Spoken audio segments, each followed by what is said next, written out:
Hey guys, it's Tuesday. This thing is really high. Doctor's appointment number 2 for the week. I'm headed to my pain doctor to go over everything that I did with the medical marijuana.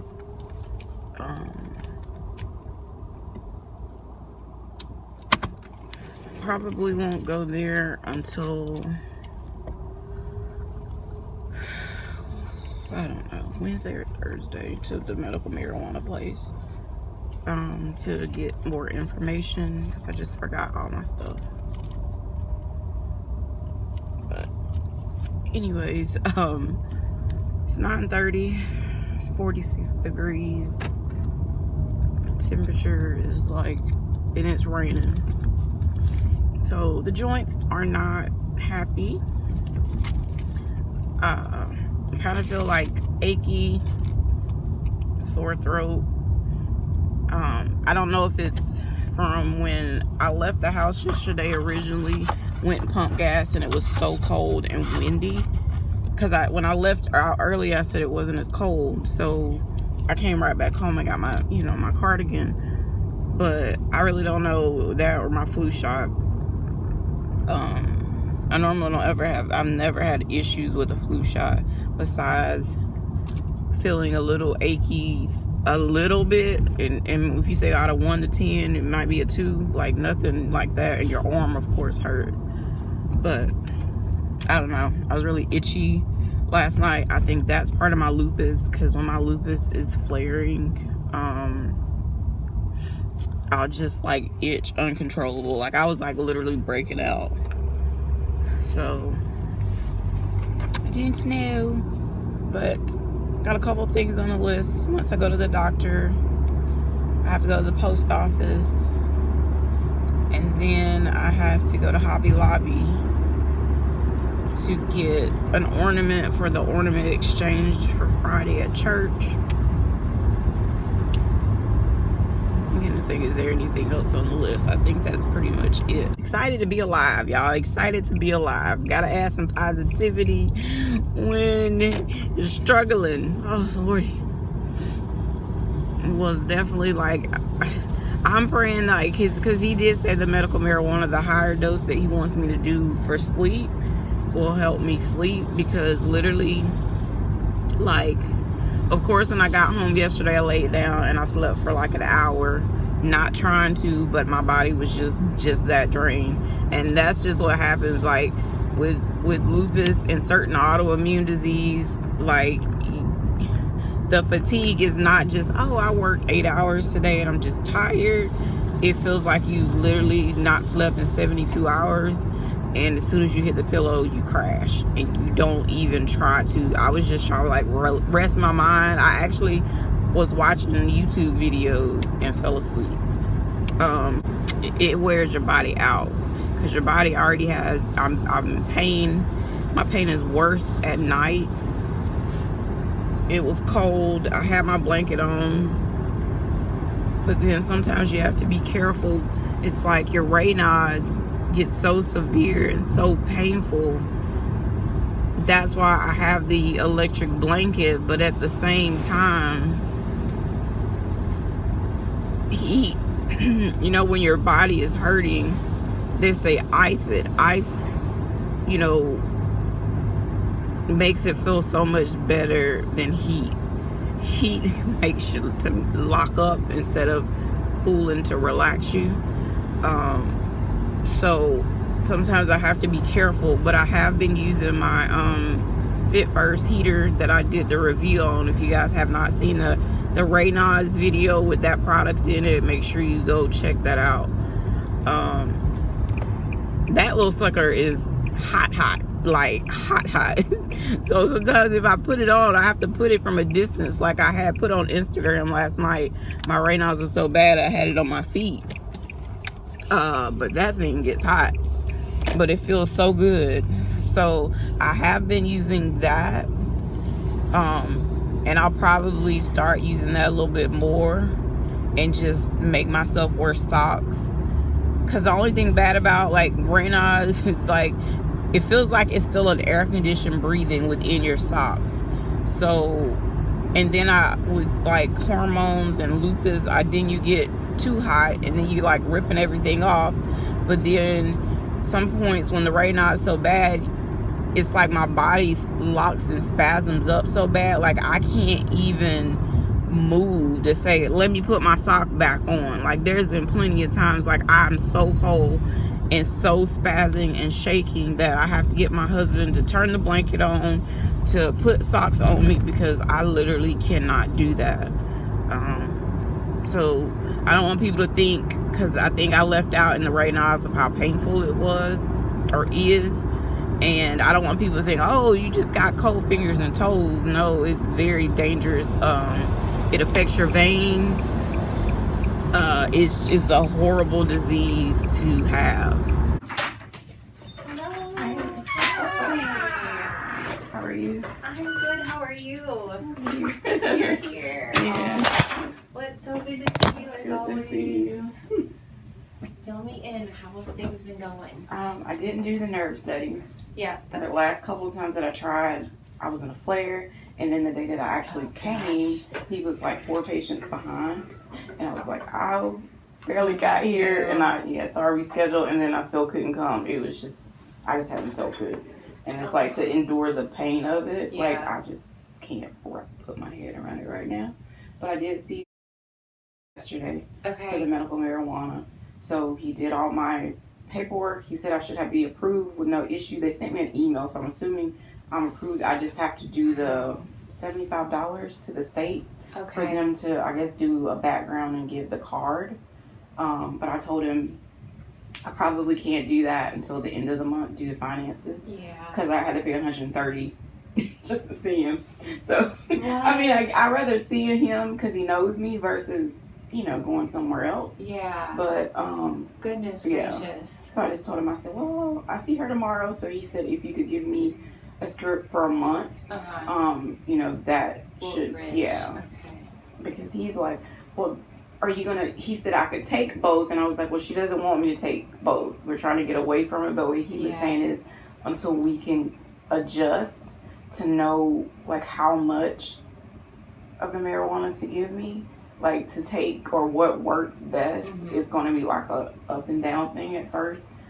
So he gave me the one that's not medical, like the CBD, like the non-legal. He gave me an oral and an inhalant of that for like days that, that I don't need something as strong. And then oral and the vaping for the really strong dose. I think he said he started me off with 20 milligrams. It's a lot to take in to what he's saying. So I have to go to, it's not.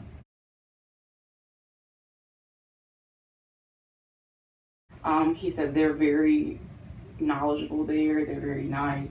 They'll tell me like which products will be the best for my pain and what I'm dealing with.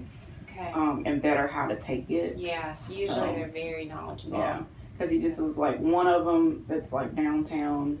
He's like, if you go there, he wants me to try different dispensaries to see, I guess, what products, because I guess he said different strands may do, I don't know.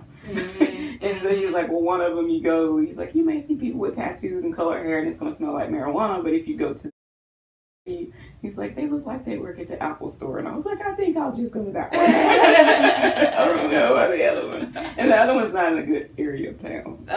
Which I was shocked they even put it there. But so I was like, I'll stick to that one. Okay. Yeah, so I'm excited because I've just gotten to the point, the Norco. It's just not working. No, it does nothing. Right. So I just take it at night and that's it. Okay. So. Okay. But I do need the refill for the 30-day whatever. Okay. So do you want to stay with the 7.5? Not really. Like, it does nothing. What do you want me to prescribe, though, in the interim? I don't know. I've never done this. I don't know what to expect. Well, it's definitely, if the Norco isn't doing anything, I mean, I agree that you can stay on it if it is worth it. If you just don't want to use it at all, I mean, that's fine too. I have to have something, because the other day it was to the point of stuck in bed, debilitating. Like, I can't. It's just that bad. I did do labs for the rheumatologist, the new rheumatologist yesterday. I don't know if they're back in the system yet, but she checked out my inflammation marker. Dr. Oh, yeah, that's right. We talked about that last time. So she's kind of questioning certain things. Did not notate why she put me on CellCept, and instead of me taking 4 a day, she cut it in half. Okay. And that's been horrible. Oh no. So like I'm only on like week 1, but it's horrible. Just getting stomach upset and things? Stomach still has issues. I did do an endoscopy and colonoscopy for that side. They found a precancerous polyp, but it was negative. Mm-hmm. They stretched my esophagus because it was or closing. I don't know what they're gonna do because I literally lost 6 pounds in 3 weeks because I can't keep food. Like as soon as I eat, my stomach is like severe cramping. I get hot, like flush, feeling like I'm gonna pass out, and I get nauseated, and then I'm running to the bathroom. Oh gosh. So he's thinking that it's my lupus and the CellCept because he said CellCept wreaks havoc on your stomach. On the stomach, gotcha. And did you get back with the neurologist? Saw her after the hospital, but I haven't seen her since. Okay. She was waiting to see what the new rheumatologist was going to do. Okay. Because I called them and I was like, "Hey, you need to get her in." Yeah, said, they did that day, that same day. I was like, "Wow, it only takes 2 referrals for her to get in." But yeah, and she's back from maternity leave, so I was happy. Okay. So she's looking at a couple options because she's like, she didn't want to put me on prednisone because I do have the effects with the steroids. If it was my lupus and it could be treated with that doctor, but she also mentioned me going to possibly UAB to neurology. Okay. I'm just waiting. I go back to the rheumatologist I think on the 6th or something like that of December, the first part of December. Okay. Hopefully she can let me know. Okay. Well, I'm so glad that you got back in. Did they order any additional studies at this point, MRIs Okay. Yeah, she said she didn't want me to have to spend money until I saw the rheumatologist because she said if you're just neurologically inflamed over your body with your lupus, she was like, I don't want to torture you, and I was like, thank you. Yes. Okay. And I've asked them several times to send you notes, and I don't know, their office is horrible. Yeah, it's an issue everywhere. Yeah. But I'm glad at least that you got in with them. Any medicine changes that they recommended with the baclofen or otherwise? No. Okay. So you're still using the baclofen? I do. Mostly at night, if I'm home, I'm like, if I have somewhere to go, I can't even take the pain medicine or the baclofen because I have to drive. So I'm just stuck dealing with it, So I don't, like today after this, and I will go home and I will take the baclofen or whatever you give me because I can't. And are you totally out of the? I think I have 2 Norco. Okay, 2 left. Yeah. And are you still using that cream, the Smart Pharmacy cream, or did that? I was using. No, it's not expensive. But when I had that diverticulitis flare, and then when I went to the GI doctor and they ordered me to do the colonoscopy and endoscopy because of the aspirin, and my stomach is still not right. Even though they're saying when you put it, well, I always put my meds in drug interaction, drug.com because I just don't trust pharmacies anymore. It says it can affect your stomach, even though it's topical. Because I called the pharmacist there. She's like, I was giving her the list of my new medications and all that stuff, and she's like, no, it's topical. It doesn't. I was like, it doesn't matter. It's topical. It's still going in your body. So that makes it may not go as fast. Right. So it's less, but it does. So I just haven't used it because I just didn't want my stomach to be any worse than what it already was. My shoulder feels it like I don't know. So did we get x-rays back? I had called, I don't know, like a month ago and left a message, but no one called back to see if the results, if they could send them to doctor. The x-rays, I recall, all looked good. Okay. So here's the shoulder. No bony problems. Good. This is a view of the shoulder, again, the right side here. The bone of the upper arm, the humerus. This is the clavicle bone here, and where it's attaching to the bones of the shoulder blade in the back. The joint space all looks good. This joint here is the AC joint, also looks really good, so I don't see any bony problems there.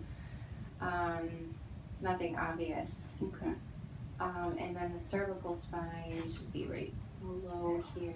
This also looks good. Okay, good. No significant movement when you're extending your neck or bending your neck forward. Okay. These vertebrae are all well positioned. There's nice disc spaces between each of the vertebrae here. Okay. Everything is aligned well. When you're arching your neck backwards and bending forwards, there's no change in the alignment or slipping, so that's good.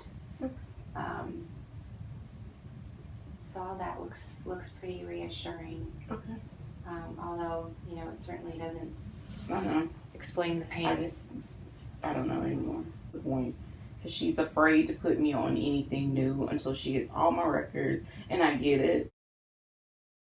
She better understands the case. Mm-hmm. But some testing like Sjogren's that says it's normal, but I'm like, that doesn't mean I didn't have it prior, and maybe my labs are just okay in that area. Yeah. So I'm kind of confused on a lot of stuff right now. Yeah, because I mean, labs can change over time, right? Mm-hmm. So interesting. Yeah. Okay, well, what should we do? You know, what would you like to do for our next steps? Sounds like you'd like to just hold off on this nerve study. Oh yeah, I just can't. Like my arm really it hurts worse at night. But I did do I found I met somebody in Walmart aisle who just had carpal tunnel, and his wife was like, does it hurt worse at night? And I was like, yeah. It's to the point I'm almost crying. And she walked me over to find this one, and it has like a little pillow under where your hand goes. Oh wow. So it props it, and so it helps. It doesn't stop it completely, but it does help. You're wearing it at night? I wear it at night because I can't drive with it. I can't really do anything with it. Yeah, like, absolutely. It literally, it's a good little, and it was less than $20. Excellent. Yeah. Okay, well that's a really good thing if that's at least doing something in the meantime while you're kind of waiting here. Okay, so we can definitely hold off on that. What dose of the medicine would you like, or do you think would be? I don't want to go back to. I don't want to do Percocet, but it did work. And at this point, I have to get it under control because I was to the point of calling and be like, is there a pain drip that I can do? Because it was just that bad. Yeah. Like, I didn't know what to do, and I was like, to the point, it's like, I'll say prednisone at this point because it's just terrible. Yeah. Yeah, okay. And I still may have to call and get prednisone from the rheumatologist. As much as I don't like the side effects of it, Gotcha. It works. It does its purpose, even though it causes other things. Right. So you want to go back to the Percocet 5? Yeah. Okay. And just one a day? Can I do 2, just to be on the safe side? Or how can we word it? Or... Yep, we'll do BID. So I guess what do we do since I can call you as soon as I, because he said as soon as I get my email to say that my card's approved, that's of course when I can actually start shopping at the dispensary. Mm-hmm. So what do I do, like transitioning with the marijuana and the... I mean, honestly, if I were you, I would totally, it's a little or his experiences has been.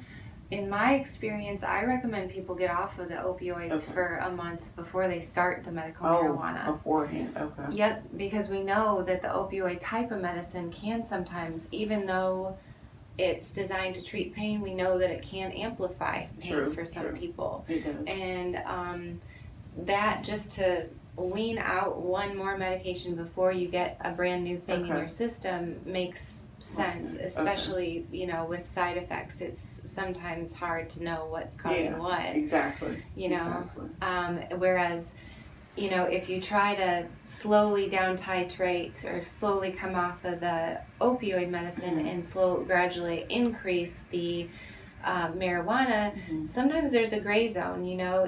Are you having symptoms because you're coming off of the one, or are you having symptoms because you're starting the marijuana? That makes sense. You know, another theory is that while you're trying to build up on one medicine, you should probably continue a low dose of the other medicine. Okay. So it's because I was afraid of like withdrawals. I don't feel like I'm on the Norco. No, like I don't think you're going to have any problems. Okay, is your body tolerant to the medicine? Yes, without a doubt. If you wanted to just gradually ramp down, then the thing to do would be to go to a hydrocodone 5 or like a Norco 5 rather than the oxycodone 5. Okay. So there's no right or wrong way to do it. It's just what makes sense for you. Okay. You know. Okay. And I want to be respectful of that and help. You know your body. Yeah. And you know what's worked for you in the past and what hasn't. And you know, I want to be here to support you. Yeah. So we'll play make with it. whatever work. Okay. You know. So will I still be able to see you, but not? Absolutely. Okay. Yeah. Just absolutely. Not on the narcotic side of it, but just to try to. Yeah. Make sure I don't need any other. Okay. Yeah, absolutely. I'll be here for you. You know, we can still do anything like the physical therapies. Okay. I know you want to stay away from the steroid shots. So we'll definitely, you know, do what we can with other forms of treatments. Okay. So, yeah, I mean, there's no right or wrong answer here, but it's just a matter of your preference. Okay. So, what do you prefer? Probably, I'll take it, of course, right now because I don't have anything. When it comes to that, but once I pay the $75 at that point, since I know it could take from 5 to 14 days, I'll start weaning myself down, and if the pain is too bad, I could just do the baclofen interim. You know, Yep, absolutely. And then that way I'll better have a clear understanding of what's, if it's gonna, if it's working. Because he told me it's no problem, just call him over the phone and just say 20's not working, you know, because he said you have to play with it. You know, he's like, he started one guy on 20 and he's on like 1,200 milligrams. Like 1,200 milligrams, like that's in my head. I can't. I get what it's different, but it's just weird. I'm just like, oh my god. And you may not need the baclofen anymore. Yeah, and that's what he said. Yeah. Because he was like, I'm pretty sure, he's like, you've never smoked marijuana before, so you're probably going to be a lightweight. And you know, I don't want you to be afraid and so high out of your mind. So he's like, that's why he's giving me the 2 different options. For the bad pain days, you have this, and this will help you sleep. And, you know, and I was like, that would be awesome, because running on 3 hours of sleep every night is not good. No, and is that making your pain worse? Yes. Yeah, so, it does. Yes. Wake up in pain, you're just there. Yes, exactly. Exactly. And I guess there's such thing as pain insomnia, and I didn't realize it. I don't know if it's true, but a lot of people in the lupus community, they use that term because we just can't sleep at night. Because of the pain. Gotcha. Well, what do you want to do with do you want to do the 5? Yeah, I'll just do the 5. Yeah. Okay, we'll do twice a day, but I would, they're probably scored also, the 5s are, so you can break them in. Yeah, I even do that with the Norco. And you want to do 60 total? I don't think Or do you want 30? 60. Let's just do 30 for now. Okay. And then if I see where it's going to be a longer process, I could just call or come back. Yeah, absolutely. And do you want it with Tylenol, the Percocet version? Okay. I think that's what we've before. done. Yes. Yeah. The Tylenol can sometimes be, you know, a booster almost to help the opioid medicine work better for some people. Yeah. Usually I do them together. All right. So we'll just say once a day as needed. That way they'll give you 30 for a month. Sounds good. Take the pain meds that she gave me today. I just dropped them off at the pharmacy, I'm heading to the post office. I've already been to Hobby Lobby and gotten the ornament for the ornament exchange and some stuff for my living room makeover for like a little gallery wall that I'm going to be doing. So I had $20, y'all, to spend, and I did good. I only spent $13, so I was like, I did really good. Hobby Lobby had a lot of stuff, so I did do like a shop with me type, or like show you what Hobby Lobby has going on for Christmas. OMG, like I never go to Hobby Lobby, like not for real, because I feel like a lot of their stuff is overpriced and you could DIY a lot of stuff yourself. But their Christmas section is insane. And then I had to come across this freaking Christmas section with a navy blue and gold, that's the colors that I'm changing the living room to. And I was so tempted, but when I started flipping those prices, but it was 50% off, you know, this week. Some of the stuff wasn't worth 50% off. I could DIY a lot of that stuff. But yeah, I was like, OMG, I don't need to see this right now. But yeah, so yeah, just check your papers if you go to Hobby Lobby, because you know they do the 50% off every other week. So like this week will probably be for the Christmas, and then like next week you have flowers that are on sale, like the silk flower arrangements.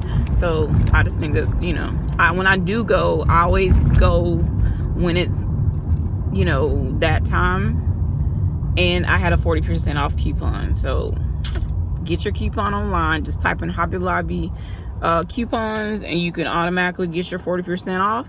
And one of the other YouTubers made the note that you can get 40% off per person. So like even if you have a child, you could do a separate order that's a child with an item and do 40%. As many people as you want that's with you. So I thought that was a good tip, you know, because I'm all about saving my money. So yeah, gonna go to the post office. It is so rainy, still 40 something degrees. I'm starving because I only had a honey bun for breakfast. So I'm gonna go here, and then I have to go by I'm gonna just, I guess, run by the dollar store real quick and get some green beans. My husband did a roast. Yeah, every time we come to this doggone post office, this doggone rooster, chicken, whatever it is, rooster is there. He was at the door as soon as I was going in. I'm like, Lord Jesus, please don't let this thing attack me. And they said, oh, that's just our guard dog. I'm gonna need for y'all to make him go somewhere else other than the post office. He is always here. He was here on a video a couple months ago, or maybe 6 months ago. Lord jeez. And he looking at me, y'all, like, why you just taking these pictures of me? Tell you, it's country. This is the county side of the city or whatever. And he just be like chilling, like he ain't even bother. Like most chickens that I've seen when you are, you know, around, they just move out the way. Maybe because he's a rooster, I don't know. He just kind of just looks at you like, hey, how you doing, kind of thing. I'm just, you know, just crazy. I'm done at the post office. I will remember when I used to, I can't even talk. When my mom used to, I learned how to fill out certified, you know, when you send off a certified letter, when I was like 12, no lie, because when my mom was like really sick, like I started learning how to fill out and write checks when I was probably 10, because, you know, of course back then she didn't know she had any type of autoimmune or anything, but it was lots of days where she could not write, and I learned how to write a check. To this day, my brother does not know how to write a check for nothing. Like, he gets so confused, so he just uses debit card for everything. But I learned that at a young age. But I remember when certified mail was like $3, and I just paid almost $7 to get this letter certified. Like, it's crazy. Times have changed. So yeah, that just made me think about that. I was like, man, that's like so expensive. But I just remember little things like that. Like I had to learn how to write, you know, the checks. And my mom was old school. She put everything in the check registry. Also, she had a notebook that she had all of her bills written down and how much they cost and how much she sent them. And I remember when she passed away, we had to clean everything out of the house. Like I found check receipts and checkbooks and stuff from like 1970 something. I was like, who does that? So I just think about a lot of stuff, you know, that I had to help her with, because my dad didn't do any of the bills. Like he would go pay something if she told him, but she had took care of that. But my dad had a 7th grade education. When he died, he was 75. So my dad was old. Like he was old. But you would never known it. Like he could read. He was like a jack of all trades. He could write architects plans and build a house. He built us a playhouse that literally was a house, like a 2-bedroom house with the porch, windows, real windows, like sitting on in front of our house. Who does that? With shingles on the roof. Somebody ended up buying that playhouse and they had put it on their property for their kids. Like once they got to be 18, they lived in the house. Yeah.